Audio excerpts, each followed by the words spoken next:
You think you know me.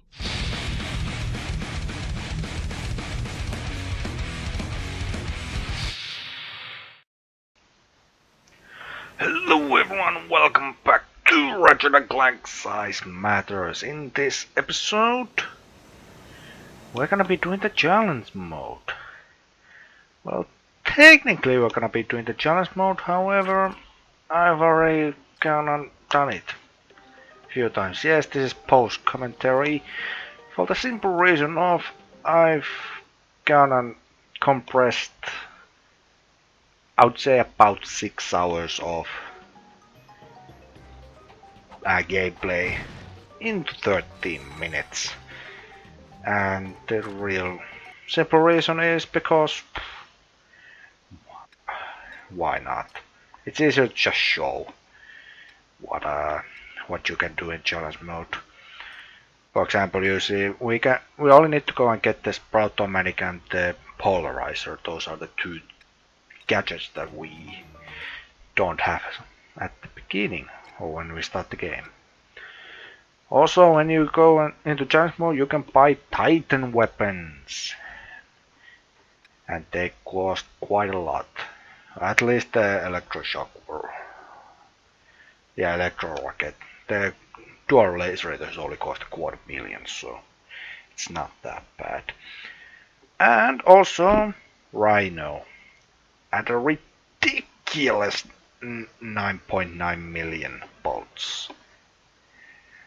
So if you're going for Rhino, that's gonna take a while. So yeah, I just went and started playing through the game normally. And start using the electro rocket, which just rapes enemies.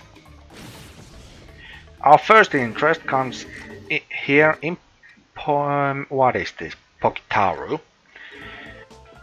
As you can see right over there, there is our first piece of the armor that we can get in this first playthrough of challenge mode.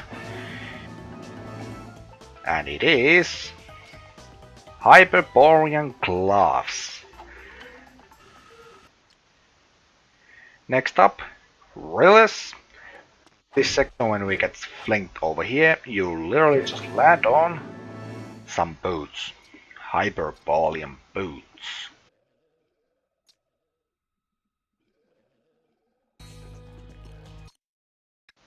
After that, we went to Calydon, where I decided to go and buy.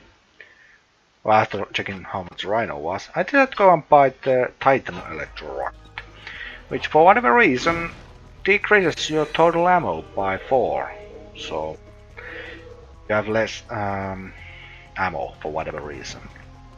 And then I tried to jump over, which failed.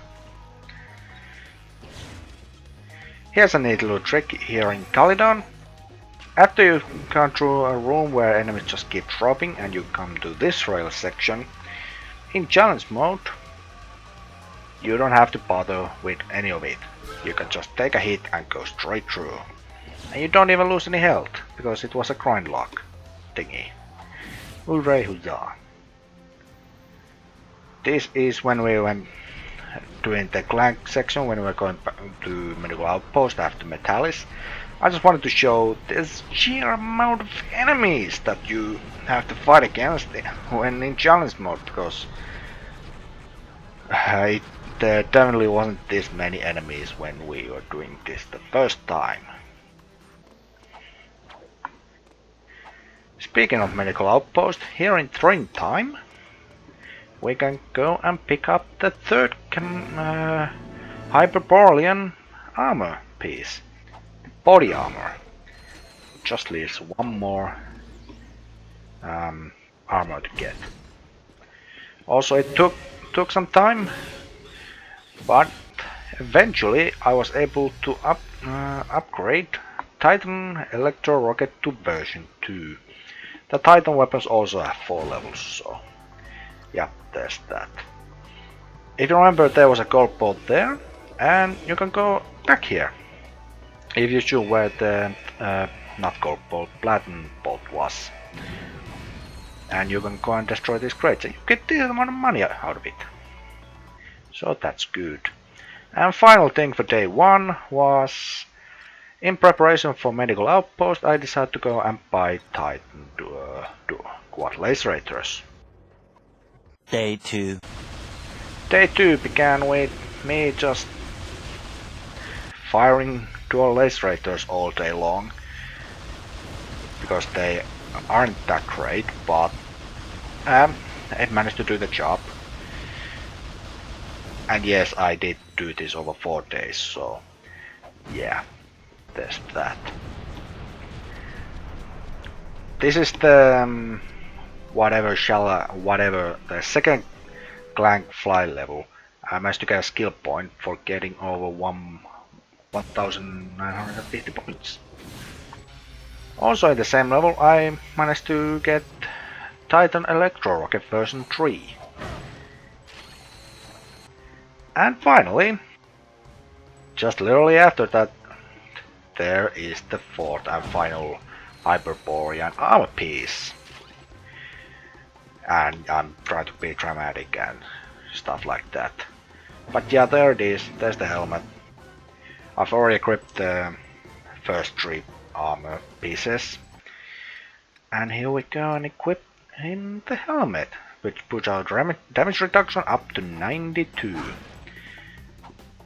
And I was kind of confused on what it actually does, so I decided to go and read the armor set thingy, which has a huge blur of some background stuff. I should have probably done this for everything else, but yeah, I was only interested in the fact of what is actually the special ability you get for getting the Hyperborean armor set. And it takes a while to scroll down. And yes, this is the final thing I did in day 2. After this I pretty much went ahead and did the boss battle, and that was kind of it. Didn't do too much after this. Well, I did go and beat Danny Moon, but I didn't record that, so oops. Yeah, I kinda screwed up there.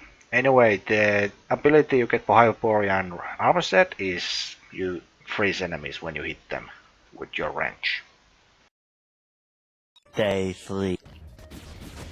Day 3 began with me doing the final level, pretty much. And I just wanted to show how ridiculous this auto battle is. Even with fully upgraded Titan Electro Rocket, you can just see that he takes so much punish. This is times 4, by the way, just to let you know. And I did time this. This entire battle took 7.5 minutes.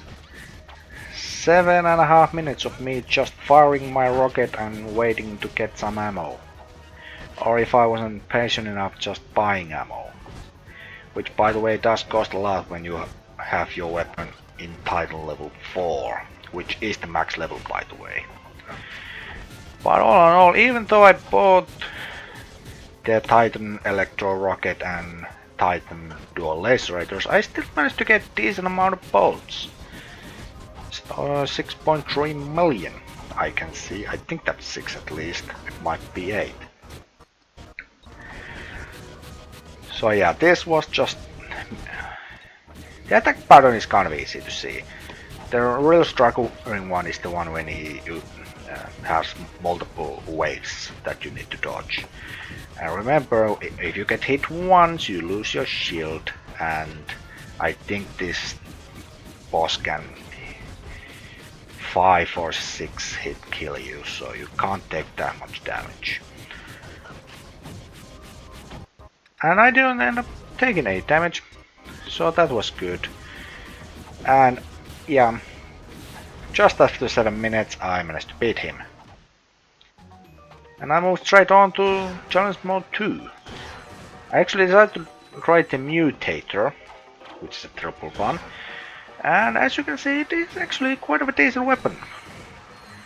It gets rid of the little guys kind of easy, and you get good amount of XP for it. I also decided to try the acid bomb glove on these small first enemies of this game. Now when you're playing this the first time, this annihilates them.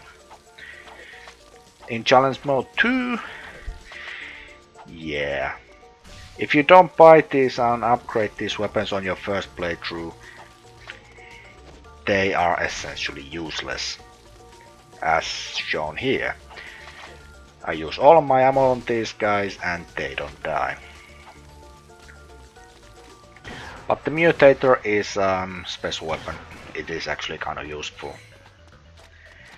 And since we're in challenge mode, you get good amount of XP, and it didn't take that long for me to level it up to version 2.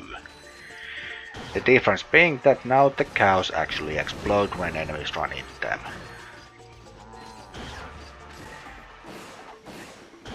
And still in Poketaro, level 3 for Mutator. The difference being, well, they leave milk on the ground after that, so yeah, I think the milk does damage anyway. Also, while I'm doing here before the boat section, I managed to get a skill point out of the blue. And it turns out that you get that skill point for turning 26 crabs into cows with the Mutator or a Mugeddon. That final one is annoying. Also, the final armor piece, or the final boots that you get, the Chameleon boots. The Chameleon being the final armor set you get in Challenge Mode 2. And finally, I managed to upgrade the Mutator to a Mugeddon. Armugeddon. That is really lame. And it just does that. Day 4. Day 4 began with me being here and completely raping this boss with the Titan Electro Rocket. And to be honest, day 4, this was recorded week after the third day because of work. So yeah, I get the final body armor, which is the Chameleon body armor, and then while escaping, or trying to escape the medical outpost, I managed to jump into the final gloves, not boots, gloves. And that pretty much does it for this challenge mode. Thanks guys ever so much for watching. In the next and probably last episode, we'll be getting the final armor piece and buying the Rhino. So thanks for watching, I'll see you next time.